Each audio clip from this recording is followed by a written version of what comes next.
ஸ்ரீமதே ராமானுஜாய நமஹ. பராங்குச அஷ்டகம் என்கின்ற அற்புதமான கிரந்தத்திலே நேற்றைய தினமான அனுபவத்திலே நம்மாழ்வாரினுடைய திருவடி தாமரைகளினுடைய பெருமையை சுவாமி கூரத்தாழ்வான் அருளிய ஸ்லோகத்தினாலே அனுபவித்தோம். மற்றும் ஒரு ஸ்லோகத்திலே நம்மாழ்வாரை கடலாக பாவித்து கொண்டாடுகிறார்.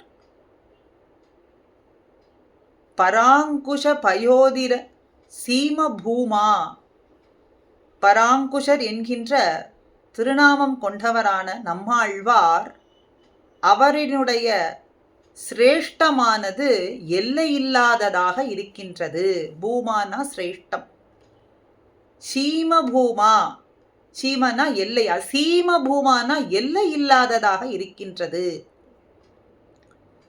திராவிட வேத சாகரம் என்று சுவாமி நம்மாழ்வார் அருளிய திருவாய்மொழியை கடல் போல இருக்கின்றது என்று கொண்டாடுகின்றோம். ஆனால் இங்கு நம்மாழ்வாரையே கடலாக பாவித்து கொண்டாடுகிறார். பூர்ணகா, இந்த கடல் நிரம்ப பெற்றிருக்கிறது, நீராலே நிரம்ப பெற்றிருக்கிறது. பூர்ணகா, நிறைந்திருக்கும்படியாக காட்சியளிக்கிறது. எப்படிப்பட்டதாக நிறைந்திருக்கு? ரசபூர்ணாகா, ரசத்தாலே நிறைந்திருக்கிறது. நவவித ரசங்களாலே நிறைந்து பூர்த்தியாக காட்சியளிக்கிறது. நதீனாம் சாகரோ கதிகின்னு பல வகையான நதிகளாலே சூழ்ந்து சேரப்பட்ட கடல் எப்படி இருக்கோ அதுபோல பலவிதமான நவரசங்களாலே நிரம்ப பெற்ற கடலாக இருக்கின்றது. ரசானாம் பூர்ணகா, ரசத்தாலே, நவவித ரசத்தாலே நிரம்பியிருக்கு. சார ரச பூர்ணகா, அதுவும் சாரமான ரசத்தாலே நிரம்ப பெற்றதாக இருக்கின்றது இந்த பராங்குஷர் என்கின்ற நம்மாழ்வார் கடல். அந்த சாரமும் எப்படி இருக்கிறது? பிரணய சார ரசௌக்க பூர்ணகா. பிரணயம் என்றால் அன்பின் மிகுதி, காதல், காதலினுடைய வெளிப்பாடு, அன்பின் மிகுதி. ஆக பிரணயசார ரசத்தாலே நிரம்ப பெற்றதாக இருக்கின்றது.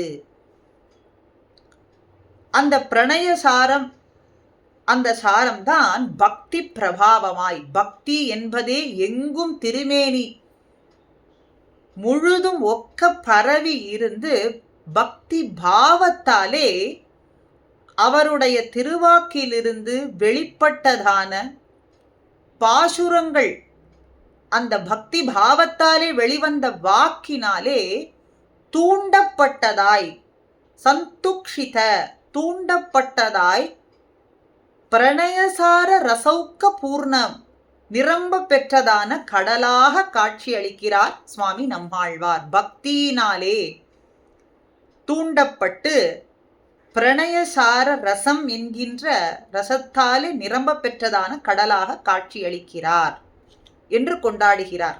இந்த கடல் எம்பெருமானை கடலாக கொண்டாடுகின்றோம். கடல் எம்பெருமான் உறையும் இடம், கடல ரத்னாகரம் என்று கொண்டாடுகின்றோம். அப்படி நவரத்னங்கள், வேதாந்த பொருள், வேத பொருள் அத்தனையும் விளக்கும்படியாக இருக்கக்கூடிய நம்மாழ்வார் ரத்னங்களுக்கு பிறப்பிடமாய் இருக்கிறார். வேத பொருள் என்கின்ற ரத்னங்களுக்கு பிறப்பிடமாய் இருக்கிறார். எம்பெருமான் உறையும் இடமான கடல் ரத்னாகரமாய் இருக்கு. வேத பொருள் என்னும் ரத்னங்களுக்கு பிறப்பிடமாய் இருக்கார் சுவாமி நம்மாழ்வார்.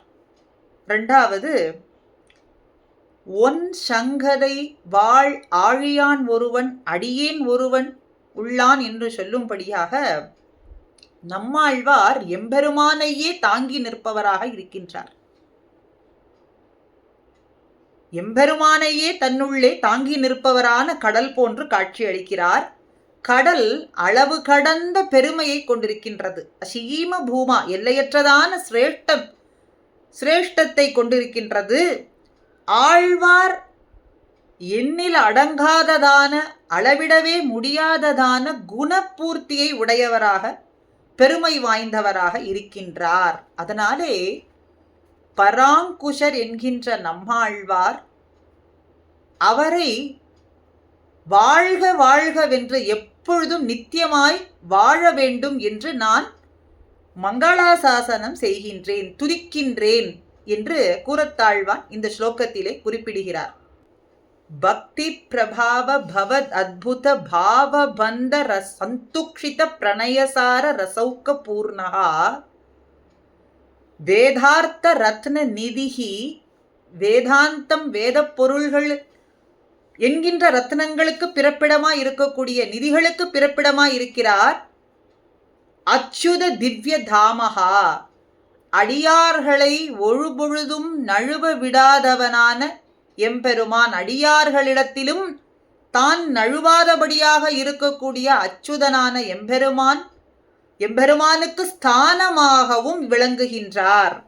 அளவில்லாத பெருமையை உடையவரான அசீம பூமா பராங்குஷ பயோதிகி ஜீயாத்து, அப்படி எண்ணில் அடங்காததான பெருமையை உடைய நம்மாழ்வார் என்கின்ற கடல் நெடுநாட்கள் எப்பொழுதும் வாழ வாழியவே வாழியவே என்று சொல்லும்படியாக நான் ஸ்தோத்திரம் பண்ணுகின்றேன் என்று கொண்டாடுகின்றார். ஆக முதல் ஸ்லோகத்திலே நம்மாழ்வாரினுடைய திருவடி தாமரைகளினுடைய ஏற்றத்தையும், இரண்டாவது நம்மாழ்வாரே கடலாக விளங்குகின்றார் என்றும் கொண்டாடுகின்றார். அடுத்த ஸ்லோகம் அடுத்த பதிவிலே. ஸ்ரீமதே ராமானுஜாய நமஹ.